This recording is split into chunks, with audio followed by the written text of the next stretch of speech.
It's so tempting when we're talking about book marketing to primarily discuss what works in terms of tactics. So we'll say, well, what works right now? Do Facebook ads work? Do AMS ads work? Do newsletter magnets work? Does first in series free work? Do BookBubs work? We're so used to talking about does something work in terms of tactics. And I want to offer you an alternate today because what happens when we focus on the tactics themselves as being something that produces profit for us or even just beneficial outcome for us, we miss the alignment factor. And the alignment factor is always the important factor, either who you are alignment, so some things like personality, environment, stuff like that, biology, etc., or luck and timing alignment. So we miss those two factors when we talk about only the tactics themselves. So I want to talk today about what actually makes things work when you're marketing so that you can have a better sense of control over what you are doing in your author career.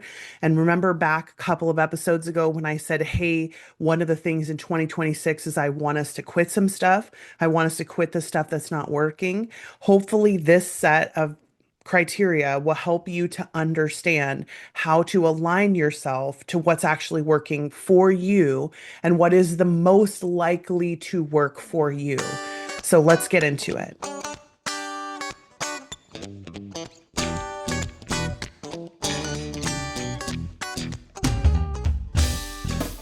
First of all, this is based on a workshop that I've done previously. So some of you are going to get sent here from other places because I'm saying, hey, this is an important tactic. I want you to come and look at this. So if you're here from somewhere else, welcome. Also, those of you who are just plain old Quitcast people, please don't forget to like and share this episode if it's helpful for you, because that's how we get more people understanding these things. The organic only goes so far, and we need people who are saying, hey, this was helpful. You should take a look at this. So please like this so YouTube knows to share it with people who are similar to you. And please share it with other people if you have found it helpful. Okay, let's jump into the 5 factors of what makes something work. So I want to encourage you, if you want to utilize the spreadsheet that I already have provided for you in the show notes, because that spreadsheet has been extremely helpful for me. I made it a template so you can copy and make your own. You won't be able to edit the version that you find in the show notes, but you'll be able to make your own version. And the tactics that I have in there are not an exhaustive list. I just made a short list so I would be able to show people when I'm coaching them what to do, how to do the evaluation. And then I ask them to bring their own list and then we do the evaluation, sort of like one at a time, right? Like, please go do this and then do this and then do this. Okay. So please utilize the tool if you want to, and make the list as exhaustive as it needs to be. It doesn't have to be completely exhaustive. If there's no way you would ever be in KU, then don't put being in KU on the list.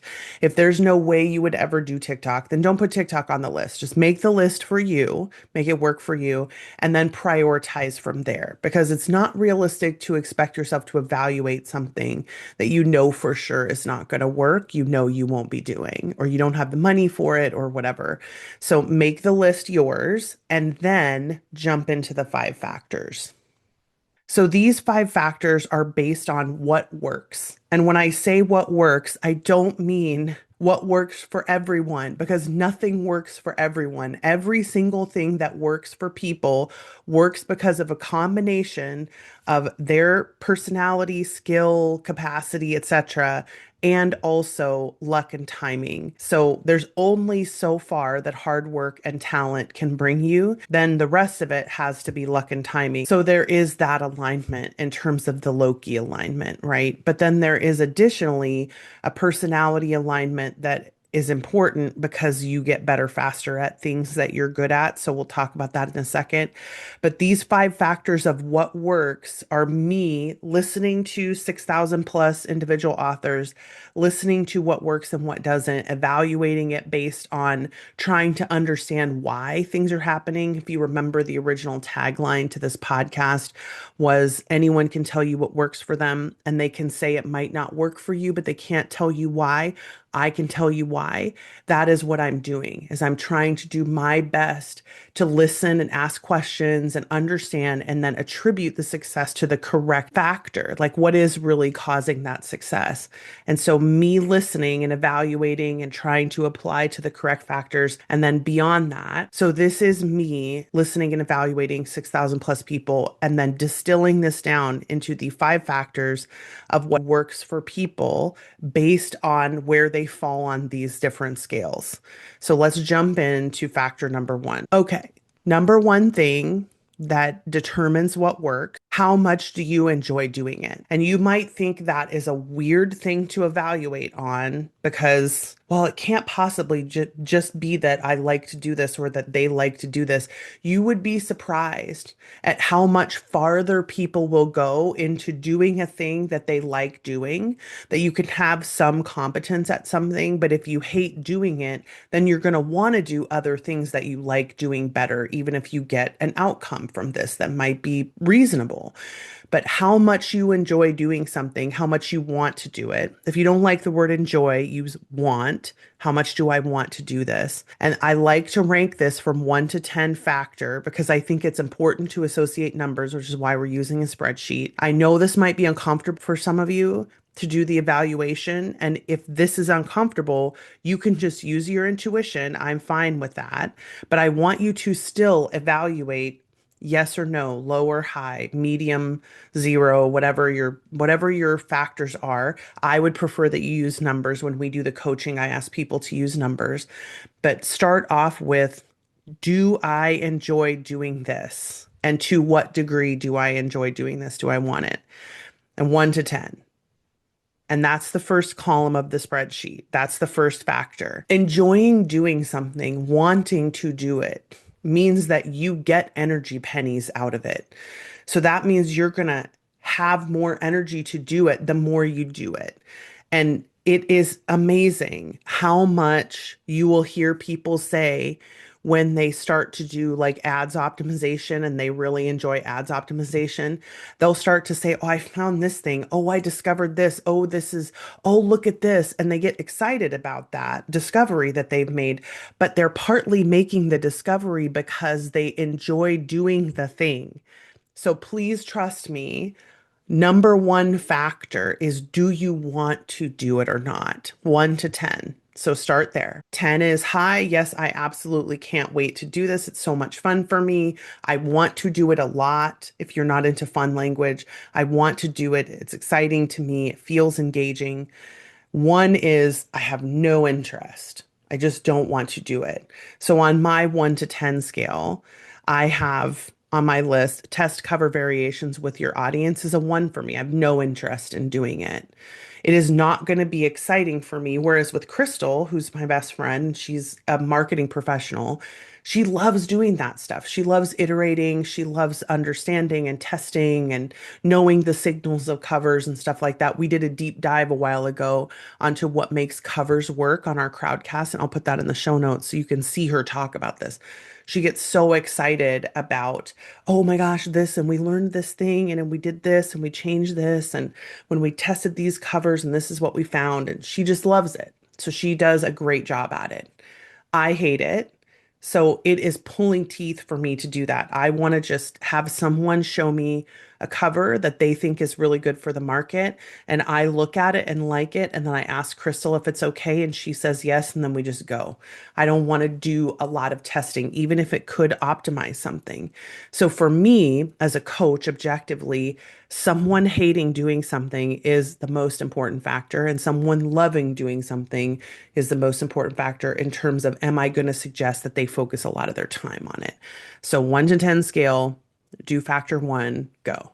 Factor number two, what are you the best at? And this is a really important one for me because so many of us believe we have been indoctrinated into this mediocrity standard that we don't even understand, where we're trying to be a little bit good at a lot of things instead of being standout good at a few things. We have this, and forgive me for calling it a mediocrity standard, because I know there are people who are like jack of all trades, Jane of all trades, and they like that title. I'm not saying that you shouldn't gain some competency, a lot of things. Learners, you're fine, sit down. What I am saying is when we don't focus more time on getting better, or one might coin a phrase and say better faster, at the things that we are innately talented at being better at. This is so important. When we don't focus our time on those things, we rob ourselves of the ability to have a maximized outcome. Because if you remember the reader speeds example, and this is, I know this is a trite and it is a labored example. So I'm not saying that this is widely applicable to 100% of things, but I am saying when it comes to learning to be better at something, you cannot forget to factor in how good you are at it. You just can't. It's one of the most important things. The reader speeds example tells us that the average people, no matter how much time they spend doing something, will only become more average. They will not break out into this above average space. They need to have an above average talent already in order to do that. The above average people go into the stratosphere. So the average people in the experiment went 90 words a minute to 150 words a minute in the same class that the above average people went from 350 words a minute to 3,000 words a minute. And the way that they were able to do this is they were maximizing talents that they were already so excellent at. And they went into the stratosphere in terms of their capacity. It was the top 1% outcome. And the downside of not taking advantage of that is when you don't know how to evaluate what you're good at, or you've never done it before, and you're just doing things that other people tell you to do, it's a scattershot about whether or not you will actually be good at the things they tell you to do, especially because so many of the people who are teaching us how to do things are good at very specific traits. They have very specific strengths or very specific capacities that are allowing them to do this thing, right? And they are not always aware that they have a special talent in that area that is allowing them to be so much better, faster at this than other people. So they won't always know how to caveat what they're telling you and what your expectations should be about the amount of time that you're applying to this, because they just don't see how much better they are at something. And by the way, this happens the most with learners.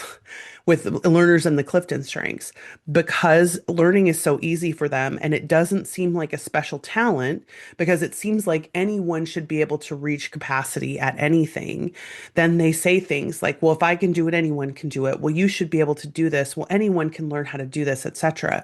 But the reality is, if you don't have an extremely high learner trait, you have to be good at something else that overlaps with that thing in order to be able to learn at the pace that a learner could learn at. Learners are always going to learn better than everybody else. It's just, it is literally the trait. That's what it's for.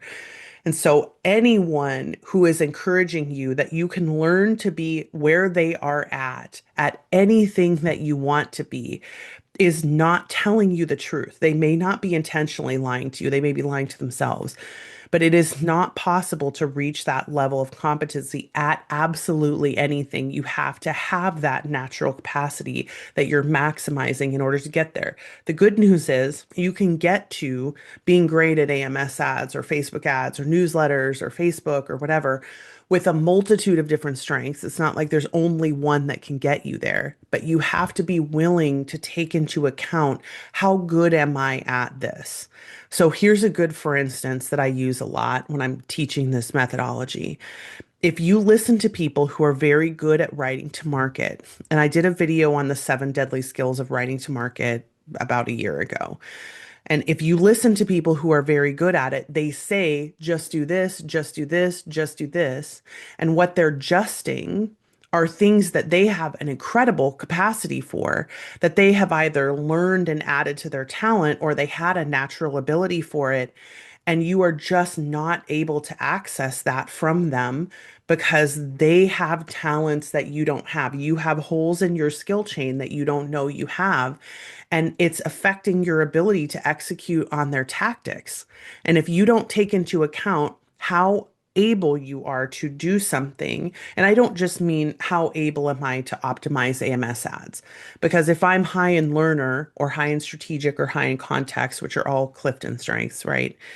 If I'm very good at learning, if I'm very good at understanding patterns and numbers, if I'm very good at understanding the structures and patterns that produce things, then I could potentially get better at optimizing AMS ads from a multitude of different places. But I have to be good at one of those things in order to be able to optimize AMS ads. Otherwise, I need to focus on something else, right? And I'm not saying, again, you have to have those strengths. It's just there, it has to come from somewhere. So if you have thrown yourself into a tactic over and over again and you just can't figure out how to make it work for you, then either your talents are not overlapping and you should let it go, or you should hire someone who's better than you are at it and let them do it, or you should focus on finding a coach who can help you acquire the skills that you don't have and see if it's worth it, if you can fill that skill gap. Because it's possible that you could fill a skill gap and then become better at something, at a particular tactic, even if you don't have the strength that's producing that skill in the skill gap.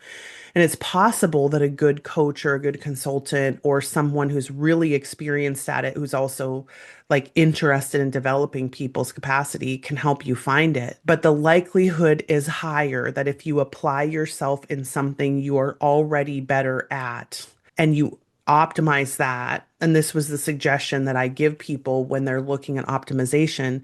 At a certain point, you run out of what classes can teach you. Classes stop being beneficial for you to teach you methodology. They start becoming places for you to find nuggets instead once you reach a high enough capacity in something.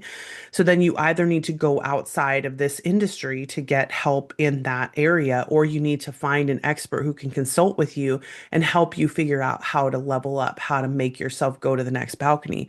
But it's really hard to get there from workshops once you hit a level of capacity that is relatively high, because then you are no longer in need of learning process. You're now learning optimization. And learning optimization is almost always about coaching and experience. And what I tell people when we're doing like strengths optimization is at a certain point, I can't just coach you in your strengths anymore because we've done all the work there is to be done. And when you graduate, quote unquote, from strengths work, then now it becomes your job to come back to me when either you get into these really difficult push-pull situations that you feel like might be challenging that particular strength, or when you realize you've broken through into this place that you didn't know was possible before, and now we need to explore it and kind of validate it and understand it. And there is a level at which you can only do certain kinds of optimization and certain kinds of mastery when you have been doing it long enough that you run into the right roadblocks that it helps you break through into the stratosphere. So very often, the focusing and honing in on something requires you to have access to an expert or to a group of people who are also doing it actively and are really good at it. And it would be so much better for some of you who are really practiced at something to be connected with other people who are really practiced at it rather than trying to go to conference after conference looking for things where you're only really going to find nuggets in podcast workshops and courses. And that's just the reality of being competent at things. But still, it would be better for you to focus more of your time on being more excellent at the things that you're already good at, rather than trying to become a little bit more average at something that you are average at. So when we're talking about doing this step two, which is evaluating how good am I at something, I need you to be at least as honest as possible across the board about how practiced or competent or how good you feel you would be based on having done other things. Because marking yourself low across the board is not a bad thing. If you're a high learner and you mark yourself as like a 6 on everything, that's fine, because you could actually be a 10 out of 10 according to my objective evaluation, but it's not going to affect your scores as long as you're evaluating consistently across the board. So I'm not as worried about you having objective evaluation as I am just about taking this into consideration. How likely is it that I'm going to be excellent at being on video? How likely is it that I'm going to be excellent at reading reader expectations? How likely is it that I'm going to be excellent at optimizing numbers, at reading spreadsheets, etc.? Things like that. I want you to evaluate objectively how likely is it that you'll be good at something, and that 1 to 10 scale goes in column number 2, and then we move on to column number 3. What gives you the most energy? 1 to 10 scale, 10 is high. And the reason we're doing this wording is that anything that drains energy from you should be the 1 out of 10 level, right? If it drains you completely or is a complete like leak in your energy system, then it is a 1 or a 0. But if it's good and it gives you energy, then you put it as a 10. This is slightly different from I want to do it or don't want to do it, because sometimes you want to do things or excited about things that also drain you. And this is meant to be a little bit of an equalizer in terms of what's the most sustainable. And don't worry, we're not going to pick only one thing at the end. So I am going to encourage you to narrow down at the end of the evaluation, but I'm not going to encourage you to pick only one thing. So you don't have to worry if like TikTok is really yielding for you and you think you could be good at it, but it does drain you. It's okay to still mark that as lower, because you're going to be able to go in and change the orders if you want to when we finally decide at the end. But I do want you to be honest about how much energy something gives you. If TikTok drains you, or direct sales drains you, or funnels or mailings drain you, please mark them lower so that you have to look at and evaluate that data. Is it worth me making the decision for my sustainability that I'm just not going to do social media anymore, for instance? Something like that, right? I just want us to have the data to look at. So, factor number 3 is how much energy does it give me? Because if it doesn't give me energy, it won't be sustainable long term. I will either have to give that to someone else to do, so I'll eventually have to hire it out. And this, by the way, this column is a really good indicator of what to hire out in your business, because if it doesn't give you energy, you need to find somebody that it does give energy to and have them doing that thing for you. All right, so that's column number 3, 1 to 10 scale. Go mark those. Column number 4 is what is having the most success in your genre. So remember, I said these were objectively the top 5 reasons why things work.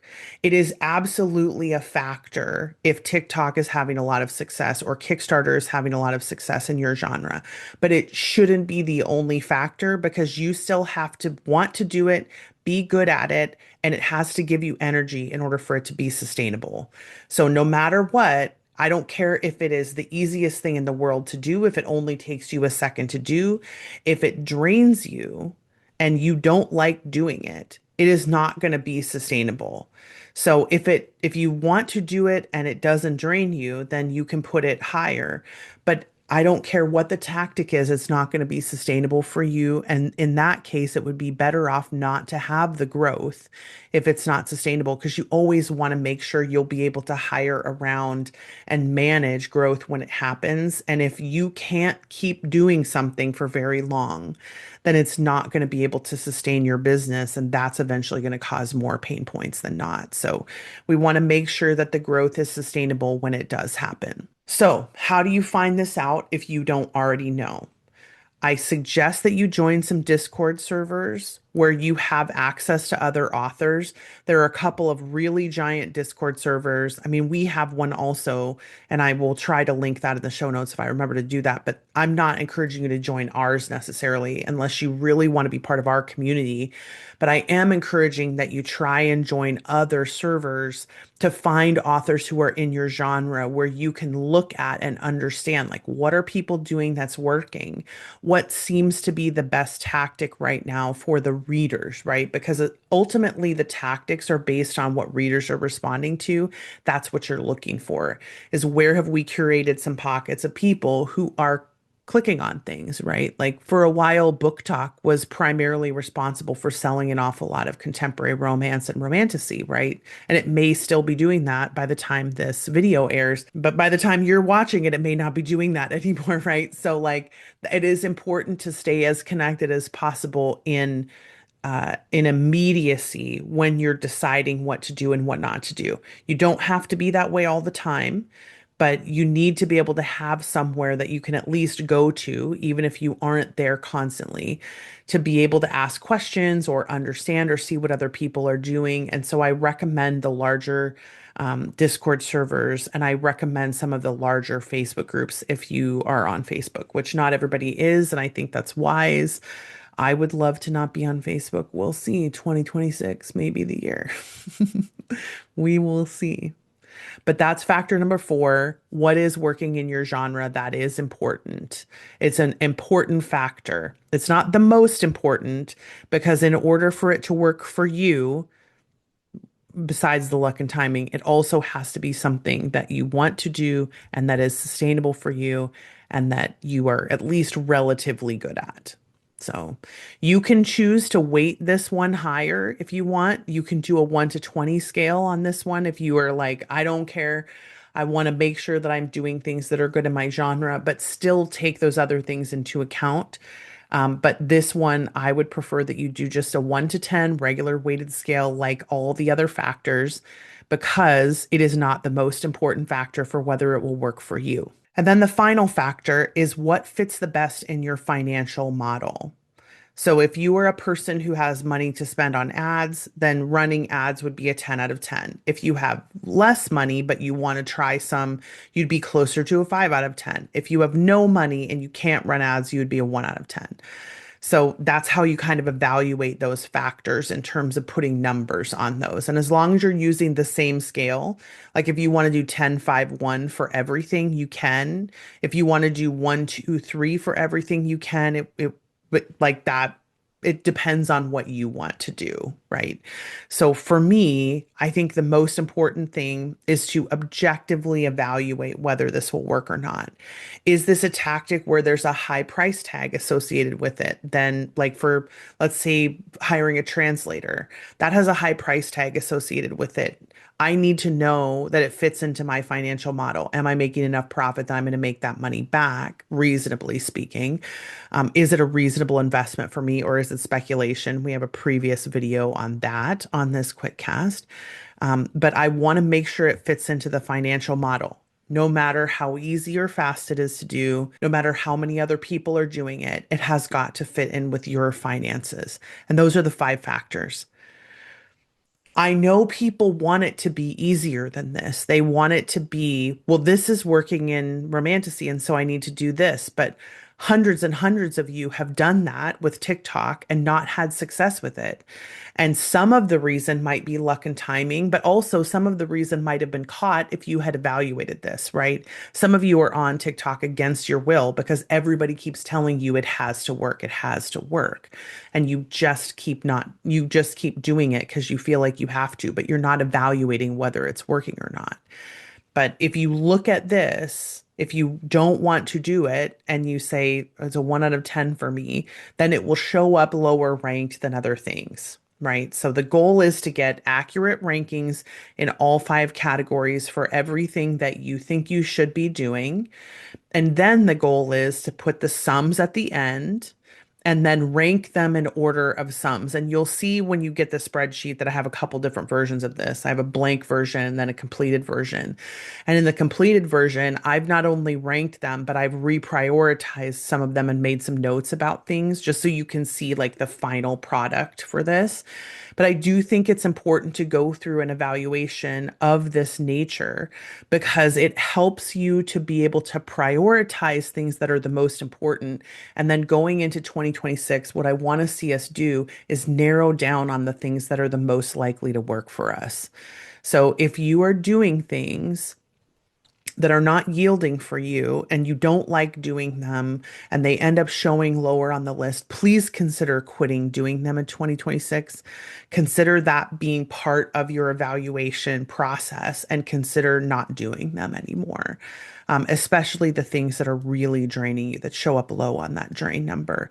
If I could, I would go in and highlight the drain column, like the how much energy does it give you, and say, please consider only making decisions based on this. because too many of us are taking column four, which is does it work in my genre or not, and making decisions only on that. And I think that's really unwise. But I would rather see us be doing drains and not, or am I good at it or not? Because that's more likely to be something that will yield you a higher response. Anyway, I'm going to stop now. You're welcome to go and look at the spreadsheet, use it if you'd like, don't use it. If you don't want to, if you're just going to evaluate intuitively and now you know what the five factors are, at least you can have a think about it for yourself and maybe do some, yeah, it turns out I really hate doing this. Maybe I'm going to deprioritize that for next year. If you want more information about us, please make sure to follow us on Patreon.